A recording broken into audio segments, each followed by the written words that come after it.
오늘 이 시간 하나님께서 우리에게 주시는 생명의 말씀은 느헤미야 4장 15절에서 23절 말씀입니다. 제가 하나님의 말씀을 봉독하겠습니다. 우리의 대적이 우리가 그들의 의도를 눈치챘다 함을 들으니라. 하나님이 그들의 꾀를 패하셨으므로 우리가 다 성에 돌아와서 각각 일하였는데 그때로부터 내 수하 사람들의 절반은 일하고 절반은 갑옷을 입고 창과 방패와 활을 가졌고 민장은 유다 온 족속의 뒤에 있었으며 성을 건축하는 자와 짐을 나르는 자는 다 각각 한 손으로 일하며 한 손에는 병기를 잡았는데 건축하는 자는 각각 허리에 칼을 차고 건축하며 나팔 부는 자는 내 곁에 섰었느니라. 내가 귀족들과 민장들과 남은 백성에게 이르기를 이 공사는 크고 넓으므로 우리가 성에서 떨어져 거리가 먼즉 너희는 어디서든지 나팔 소리를 듣거든 그리로 모여서 우리에게로 나아오라. 우리 하나님이 우리를 위하여 싸우시리라 하였느니라. 우리가 이같이 공사하였는데 무리의 절반은 동뜰 때부터 별이 나기까지 창을 잡았으며 그때 내가 또 백성에게 말하기를 사람마다 그 종자와 함께 예루살렘 안에서 잘지니 밤에는 우리를 위하여 파수하겠고 낮에는 일하리라 하고 나나 내 형제들이나 종자들이나 나를 따라 파수하는 사람들이나 우리가 다 우리의 옷을 벗지 아니하였으며 물을 기르러 갈 때에도 각각 병기를 잡았느니라. 아멘. 오늘은 느헤미야의 역공이라는 제목으로 하나님 말씀 증거하도록 하겠습니다. 우리는 지난 시간 예루살렘의 성벽을 재건하고자 하는 이스라엘의 사역을 해방하는 무리의 공작을 보았습니다. 처음 방해 공작에는 이 지도자인 느헤미야를 타켓으로 놓았고 이 느헤미야의 감정을 건드립니다. 이게 뭐냐? 볼품없다. 이런 성벽은 여우가 올라가도 무너지겠다. 느헤미야의 감정을 흔들어 놓고 격풍케 하고자 합니다. 하지만 느헤미야는 어떻게 반응하는가? 그들의 말에 감정이 동요되지 않고 오히려 하나님께 기도로 나아갑니다. 자신의 감정을 분출하며 이성과 냉철함을 잃게 만들려 했는데 오히려 하나님 앞에 기도하고 더욱 냉철하게 현실을 직시하고 지혜롭게 현실을 대처합니다. 그랬더니 이번에는 느헤미야가 아닌 이스라엘 백성들을 동요시키죠. 공격하고 불안하게 만들고 너희도 모르는 사이에 다가와 일하는 중에 너희 목을 칠 것이다. 그랬더니 느헤미야는 백성들을 다시금 모아 그들의 마음과 신앙을 정비하고 이번에는 대적의 얕은 꾀에 넘어가지 않도록 그들을 다시금 한 마음으로 묶습니다. 사실 산발랏, 도비앗 그들은 엄밀히 말하면 하나님의 역사가 이루어지는 것을 회방하도록 악한 마귀가 사용하는 도구인 사람들이죠. 악한 마귀가 원하는 것은 무엇입니까? 명확하죠. 성벽의 역사가 중단되고 실패되길 원합니다. 그렇게 느헤미야는 대적의 비웃음, 조롱, 감정으로 부딪히지 않고 백성을 위협하는 그들의 협박에 떨지 않고 오히려 기도로 하나님과 대화하며 더욱 신앙적으로 이 문제를 풀어갑니다. 현상을 바라본 것이 아니라 그 중심에 있는 악한 마귀가 간절히 원하는 그 원하는 바가 무엇인지를 본 것이죠. 우리도 이런 시선을 가지고 인생을 바라보기를 소망합니다. 간혹 믿음으로 신앙생활하던 분이 다른 이들의 말과 소리에 확 꼬꾸러져 넘어집니다. 그 말에 격분하고 그 말을 계속 곱씹고 그래서 내 인생의 은혜는 다 잊어버리고 휘청휘청 할 때가 있습니다. 또 어떤 분들은 염려, 걱정, 근심 이것들이 큰 두려움으로 다가와 신앙의 기능이 마비돼 버리는 경우도 있습니다. 걱정하느라 기도도 못하고 염려하느라 감사도 잃어버리고 그럴 때 오늘 느헤미야가 우리에게 해답을 명확하게 제시해주고 있죠. 감정으로 부딪히고 아픈 말, 독한 말로 맞부딪히는 것이 아니라 하나님과의 대화의 자리에 나아가고 우리의 인생에 대적이 두려움과 걱정, 염려를 던질 때 오히려 우리의 시선은 문제보다 크신 하나님께 맞추며 악한 마귀가 원하는 반대 방향으로 믿음의 걸음을 내딛어야 되겠죠.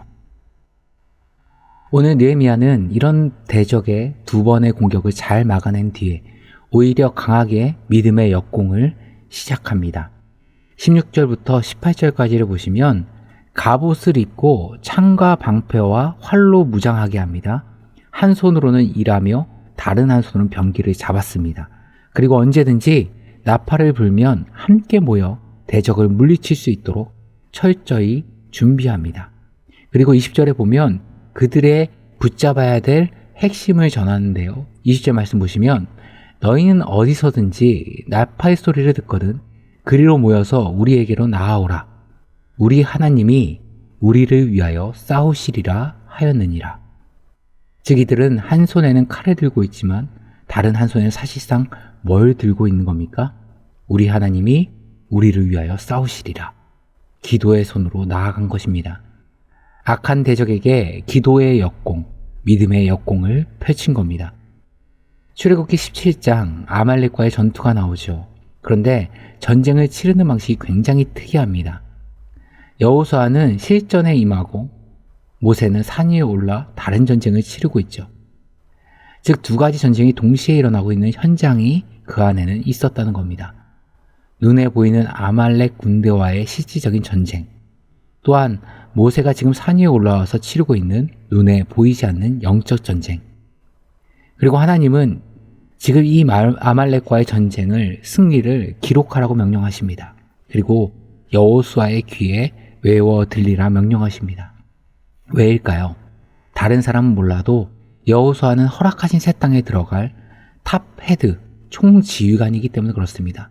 눈앞에 보이는 전쟁이 전부가 아니라는 것을 미리 알게 하신 겁니다. 그런데 그거 아십니까? 하나님이 직접 책에 기록하라고 하신 말씀 전쟁은 출애굽기 17장 아말렉과의 전쟁밖에 없습니다. 그 뒤에 해를 멈추는 전쟁이 있긴 한데 그것은 야샬의 책이라는 책에 기록되어 있고 신이 기록하라 명령하신 전쟁은 이 아말렉과의 전쟁이 유일합니다. 전쟁의 승리를 기념하기 위해서라는 1차적인 목적도 있겠지만 더 큰 목적과 취지는 무엇이겠습니까? 눈에 보이는 전쟁뿐 아니라 눈에 보이지 않는 전쟁이 진짜 전쟁이고 그 승패는 하나님의 손에 붙들고 부르짖는 기도 외에는 없다는 것을 알리기 위해서입니다. 오늘 느헤미야 성벽 재건의 역사도 대적의 조롱, 위협, 그게 전부가 아니죠. 그 내면엔 뭐가 있습니까? 악한 마귀와의 영적 전쟁, 보이지 않는 전쟁이 있는 겁니다. 그리고 오늘 느헤미야와 유대아 백성들은 과거 출애굽 시대의 이스라엘 백성들과 같이 대적의 공격 앞에 기도와 무기를 동시에 들어 승리한 것입니다. 우리가 살아가는 이 땅도 마찬가지입니다. 이 두 가지 전쟁이 항상 우리에게 공존합니다.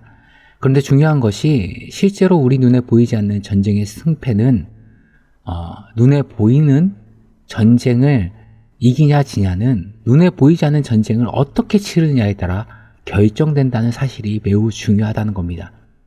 쉽게 다시 말해 우리가 사는 인생사의 수많은 크고 작은 문제들, 매듭들, 닫힌 문제들, 사실 승패는 어디서 판가름 납니까? 이 문제를 위해 기도하는 사람이 있는가?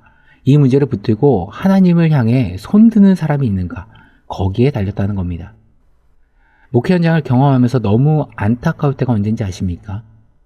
행정적으로 많은 정책을 결정합니다. 정책들을 세워나갑니다. 그런데 그 모든 것들이 정책적으로만 끝날 때 너무 아까운 부분들이 있는 겁니다.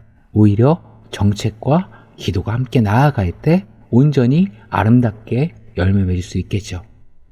왜냐하면 보이지 않는 전쟁에 승패가 달려있기 때문에 그렇습니다. 우리가 보이지 않는 전쟁을 망각해버리고요. 온통 눈에 보이는 전쟁에만 집중하게 되면 우리 이 땅 가운데 삶은 100점 100패입니다. 교회도 마찬가지고 가정도 마찬가지고 자녀의 문제도 마찬가지입니다. 돈이 많으면 자녀의 문제들이 다 해결될 것 같죠. 좋은 학원, 좋은 스펙, 형통한 미래, 과연 그럴까요? 우리가 돈으로 확정 지을 수 있는 건 천수만 가지의 인생의 변수 중에 몇 가지 특정 항목입니다. 반대로 내가 아무것도 소유한 것이 없다 하더라도 인생에 어떤 뚜렷한 무기가 없다 할지라도 눈에 보이지 않는 전쟁에 초점을 맞춰 승리하면 눈에 보이는 전쟁까지도 승리를 가져올 수 있다는 겁니다. 오늘 말씀을 정리하도록 하겠습니다. 우리를 넘어뜨리는 사람의 말, 불편한 관계, 또 내 인생에 두렵게 만드는 염려, 걱정, 불안, 이 모든 것들을 능히 승리할 수 있는 비결 어디에 있습니까? 기도와 무기를 동시에 드는 겁니다. 내 보이지 않는 전쟁에 승리하면 보이는 전쟁도 승리할 수 있습니다.